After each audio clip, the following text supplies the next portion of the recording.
Hello, alors voici un tuto pour cet outil que je mets à disposition, donc construire une ingénierie de formation qui soit notamment Calliope parce qu'elle va remplir bien toutes les cases.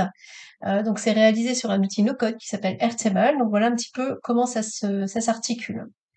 Première table que j'ai appelée catalogue. Donc là vous pouvez mettre les éléments principaux pour votre formation. Donc évidemment le titre de la formation, de quelle modalité est utilisée pour la formation, quelles sont les problématiques de départ des participants que vous vivez, donc vous visez, donc dans quel contexte stratégique cette formation est-elle la plus pertinente et à quelle problématique, quel manque de compétences, quelle douleur elle va faire écho pour être délivrée dans les meilleurs, avec le plus d'efficacité possible. Du coup, en déclinaison, les objectifs de la formation, les compétences qui sont visées en termes de développement, les méthodes pédagogiques qui vont être utilisées. Donc, vous pouvez en avoir évidemment plusieurs et c'est une recommandation de mixer différentes méthodes pédagogiques. Les moyens pédagogiques, de la même façon, plus vous mixez et mieux c'est. Les moyens techniques, les types d'évaluation que vous allez utiliser, ça fait vraiment partie de l'ingénierie de formation que de prendre en compte en amont, pendant la construction, comment vous allez évaluer vos participants. Pour le coup, les outils d'évaluation qui seront utilisés, à quelle cible de participants vous destinez cette formation, l'effectif maximum par cours, qu'il soit en présentiel ou qu'il soit en ligne, les grandes lignes du programme de votre formation, la durée de votre formation, quel est l'intervenant, quel organisme de formation va porter cette, cette formation.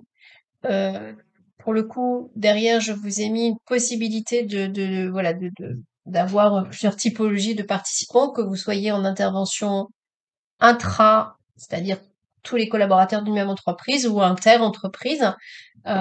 Et cette page-là vous permet d'avoir vos différentes formations, puisque ce sera votre catalogue de formation.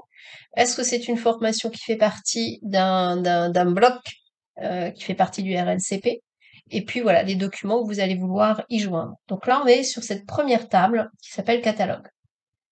Pour la première formation que vous allez construire et pour lequel vous pourrez ensuite dupliquer ces deux pages suivantes, il y a une vue globale qui vous permet d'avoir le plan du parcours, où là, pareil, je vais vous le détailler, et puis une vue plus détaillée qui va reprendre par module, en fait, le détail de ce que vous aurez ici de façon plus macro. Donc, dans le plan du parcours, vous avez le nom de votre module, le numéro de la séquence. Donc là, je l'ai basé sur une journée de 7 heures. Mais évidemment, vous pouvez modifier en cliquant sur le petit curseur ici, Edit. Et ici, vous pouvez rajouter du séquençage de modules si vous le souhaitez. Les objectifs pédagogiques par module, les descriptions de ce module, les concepts clés, les références clés qui vont y être associées, comment vous allez évaluer ce module, la durée, l'heure de début, l'heure de fin, ça vous permet voilà, de suivre le parcours pour être sûr d'avoir le temps qu'il vous faut pour votre journée de 7 heures. Et là aussi, des ressources que vous pouvez télécharger. Et puis on entre de façon encore plus détaillée dans l'ingénierie, du coup en découpant un module, c'est une séquence d'une heure et demie. Et dans une séquence une heure et demie, vous allez avoir des capsules pédagogiques où là, vous allez pouvoir, pareil, indiquer votre capsule. Typiquement, vous démarrez une formation, vous allez avoir un premier temps d'introduction et de brise-glace, très certainement, quand vous êtes en présentiel ou en distanciel. Et bien du coup, voilà, ça peut être brise-glace, par exemple, ici, que vous allez mettre dans le module 1. L'objectif pédagogique de ce brise-glace, c'est avec les participants fassent un petit peu connaissance et puis partagent les références qu'ils ont par rapport au sujet que vous allez aborder, par exemple, pour savoir d'où vous partez. description de cette séquence, est-ce qu'il y a eu des activités à construire ou pas, le format, voilà, comment ça se présente, que ce soit du présentiel ou du en ligne. Pareil, la durée de cette capsule pédagogique et là aussi des ressources si vous souhaitez les télécharger. Ce qui fait que là, dans détail par module, vous allez avoir voilà toute une série en fait où vous aurez par exemple pour le module 1, eh bien on va imaginer qu'on ait en fait 4 capsules pédagogiques. Voilà, et ici je vais vous les mettre par hop. Voilà, ici on aura derrière vu par capsule. Je remodifie là, donc c'est vu par module. Voilà, ça vous permettra d'avoir ici tout ce qui va concerner le module 1. Et puis si ici vous ajoutez du module 2 avec pareil plusieurs capsules.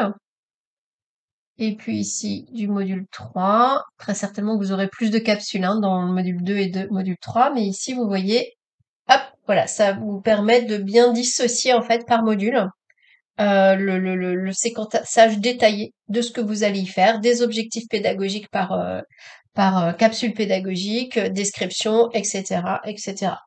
Donc voilà, avec cette scénarisation et ce design de votre formation, vous avez à la fois la vue très macro qui va concerner, je dirais, les éléments contextuels de votre formation, et puis dedans, vous avez une vue globale du parcours, et puis vous avez vraiment le détail, et vous pouvez, voilà, comme ça, construire des dispositifs d'une journée ou de plusieurs journées sur la même mécanique. Et si vous souhaitez, voilà, avec ce même outil, construire plusieurs formations, c'est évidemment possible. Il vous suffira de dupliquer ici la table,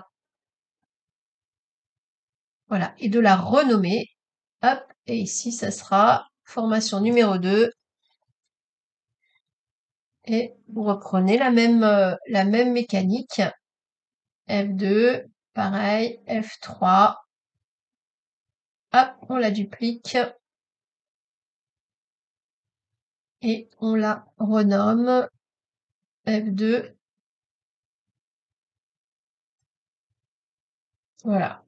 Alors, voilà. Autre peut-être élément rapide, les informations que vous entrez dans chacune des colonnes peuvent être catégorisées. Donc ici, vous voyez, il y a un petit picto, bien ça vous indique que vous allez pouvoir aller cliquer directement sur un bouton comme ça. Là, c'est du texte, donc il suffit que vous écriviez. Ici, c'est une case à cocher. Donc toutes ces catégorisations de l'information, vous allez pouvoir à chaque fois éditer et choisir ici dans le menu.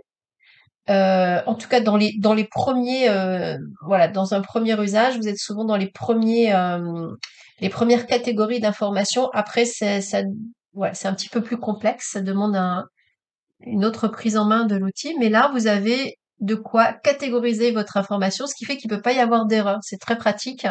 Ici, par exemple, si vous mettez par exemple, dans le catalogue, ici, je vous ai mis, voilà, ici, pour charger votre presse, eh bien, votre présentation, du coup, vous pouvez pas faire d'erreur. Ça sera un lien URL qu'il faudra télécharger. Ici, vous pouvez charger en PDF ou une image, etc., etc. À chaque fois, la catégorisation de l'information que vous rentrez ne peut pas comporter d'erreur puisque du coup, les typologies de données sont déjà bien indiquées.